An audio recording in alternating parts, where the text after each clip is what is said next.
Hi hello welcome to best of the day. మరి ఈ రోజు మన బెస్ట్ ఆఫ్ ది డేలో వరల్డ్ పెస్ట్ డే కి సంబంధించిన కొన్ని కీలకమైన విషయాల గురించి తెలుసుకుందామా. మరింత ఆలస్యం let's begin the programme.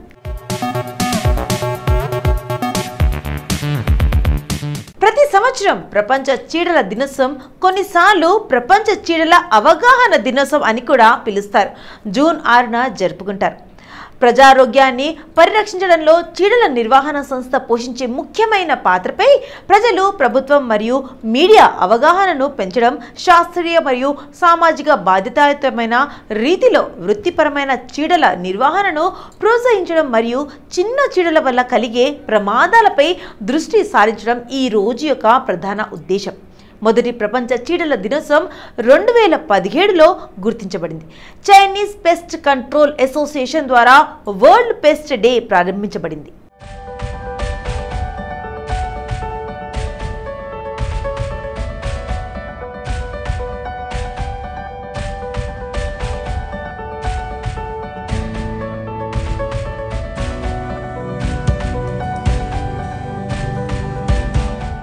Federation of Asian and Oceania Pest Managers Association FAOPMA, National Pest Management Association NPMA మరియు Confederation of European Pest Management Association CEPA సహా ప్రయోజితం చేశాయి. వరల్డ్ పెస్ట్ డే, దీన్ని వరల్డ్ పెస్ట్ అవేర్నెస్ డే అని కూడా పిలుస్తారు. దీన్ని ప్రతి సంవత్సరం జూన్ 6న జరుపుకుంటారు. ప్రజారోగ్య పరిరక్షణ కోసం పెస్ట్ మేనేజ్మెంట్ యొక్క ప్రాముఖ్యత గురించి ప్రజలను అవగాహన కల్పించడం దీని ప్రధాన లక్ష్యం. చాలా తరచుగా ప్రజలు వ్యవసాయానికి నష్టం కలిగించే కీటకాలు, ఎలుకలు మరియు పక్షులతో తెగుళ్లను అనుభవిస్తుంటారు. ఏదేమైనప్పటికీ విస్తృత కోణంలో తెగులు అనేది మానవులకు మరియు వారి ఆవాసాలకు లేదా అడవి పర్యావరణ వ్యవస్థలకు హాని కలిగించే ఏదైనా జీవి, జంతువు యొక్క లేదా ఫంగస్.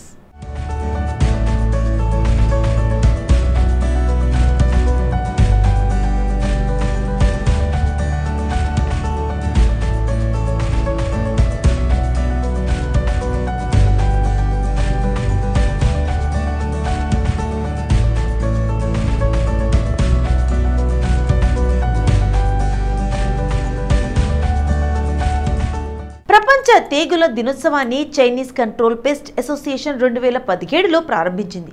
జూన్ 6న బీజింగ్ హోటల్లో వరల్డ్ పెస్ట్ డే ప్రారంభోత్సవం కార్యక్రమం జరిగింది. ఈ చొరవకు confederation of European pest management associations, national pest management association United States మరియు ఫెడరేషన్ ఆఫ్ ఏషియన్ మరియు ఓసానియన్ పెస్ట్ మేనేజర్స్ అసోసియేషన్ మద్దతు ఇచ్చాయి. పెస్ట్ మేనేజ్మెంట్ పరిశ్రమ యొక్క వృత్తిపరమైన ఇమేజ్ను మెరుగుపరచబడి ప్రొఫెషనల్ పెస్ట్ మేనేజ్మెంట్ వినియోగాన్ని ప్రోత్సహించండి మరియు చిన్న తెగుళ్ల వల్ల కలిగే పెద్ద బెదిరింపులపై దృష్టి పెట్టండి. సో చూసారుగా, జూన్ 6 చరిత్రలో నేటి గొప్ప విషయాలు తెలుసుకున్నారు కదా.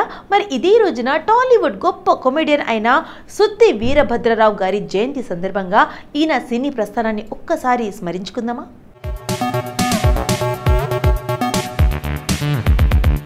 తెలుగు చిత్ర పరిశ్రమలో ఎందరో హాస్య నటులు తమ నటనా శైలితో ప్రేక్షకులను నవ్వించారు. వారందరూ హాస్యం అనే పదానికి ఆజ్యం పోసి సాధారణ ప్రజలకు చేరవేశారు.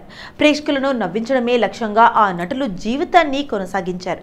అలాంటి వారిలో మామిడిపల్లి వీరభద్రరావు ఒకరు. రేడియో నాటక కళాకారుడైన ఈయన తెలుగువారికి సుపరిచితుడైన ప్రముఖ హాస్యనటుడు. ఈయన సుత్తి వీరభద్రరావుగా ప్రసిద్ధించారు. 1947 జూన్ 6వ తేదీన గోదావరి జిల్లాలో వీరభద్రరావు జన్మించారు. ఈయన తన తల్లిదండ్రులకు ఏకైక కుమారుడు. ఆయనకు 2 చెల్లెళ్ళు. తండ్రి ఉద్యోగ నిమిత్తం విజయవాడకు తరలి వెళ్లారు. వీరభద్రరావు విజయవాడలో ఉన్న SRR అండ్ CVR కళాశాల నుండి పట్టభద్రులయ్యారు. ఈయనకు తన బాల్యం నుంచే నాటక రంగం మీద ఎక్కువ ఆసక్తి ఉండేది. అందుకే తండ్రి చూసిన ఉద్యోగ అవకాశాలను కాదనుకొని నటుడిగా అటు నాటకాల్లో ఉద్యోగరీత్యా ఆకాశవాణిలో స్థిరపడ్డారు. విజయవాడ కేంద్రంలో ప్రొడక్షన్స్ అసిస్టెంట్ గా చేరి 2 దశాబ్దాలుగా పనిచేశారు. అప్పుడు ఈయన నాటక విభాగంలో కూడా చాలా కాలం పనిచేశారు. ఈ క్రమంలోనే ఆయనకు చిత్ర పరిశ్రమతో సంబంధం ఉన్న వ్యక్తులతో పరిచయం పెరిగింది.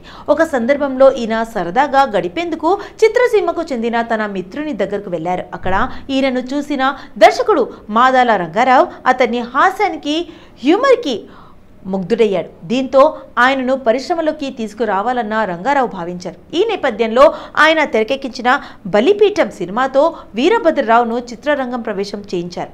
ఆ తర్వాత తన మిత్రుడు శ్రేయోభిలాషి అయిన జంధ్యాల దర్శకత్వంలో వచ్చిన 4 స్తంభాలాట చిత్రంతో వీరభద్రరావు చిత్రసీమలో స్థిరపడ్డారు. 1980లో చిత్ర పరిశ్రమలోకి ప్రవేశించిన ఈయన ఎన్నో సినిమాల్లో నటించి ప్రేక్షకుల్ని తన హాస్యంతో నవ్వించారు.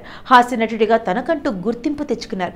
గొప్ప హాస్య నటుడిగా పేరు పొందిన ఈయనను పేరులో సుత్తి అనే పదం భాగమైంది. సినీ రంగంలో చేరి 50కి పైగా చిత్రాల్లో నటించి ఎనలేని కీర్తి సంపాదించారు. వీరభద్రుడు మధుమేహ వ్యాధితో బాధపడుతుండేవారు. ఆరోగ్య రీత్యా ఎన్నో జాగ్రత్తలు పాటించేవారు. 1988లో చూపులు కలిసిన శుభవేళ చిత్రానికి హైదరాబాద్లో ఒక పాటని చిత్రీకరిస్తున్నప్పుడు ఈయన కాలు బెనికింది. దాంతో ఆయనను విశ్రాంతి తీసుకోవాలని డాక్టర్లు సూచించగా చిత్రీకరణ పూర్తి అవగానే విశ్రాంతి కోసం చెన్నైలోని ఒక ఆసుపత్రిలో చేరారు. అక్కడ ఒక రాత్రి నిద్ర కోసం ఇచ్చిన ఇంజెక్షన్లో వికటించిన గుండెపోటుతో మరణించారు. మన బెస్ట్ ఆఫ్ ది డే. మరి ఈ రోజు మన బెస్ట్ ఆఫ్ ది డేలో ఈ రోజు సంబంధించిన ముఖ్యమైన విషయాల గురించి తెలుసుకున్నారు కదా. మరి రేపటి బెస్ట్ ఆఫ్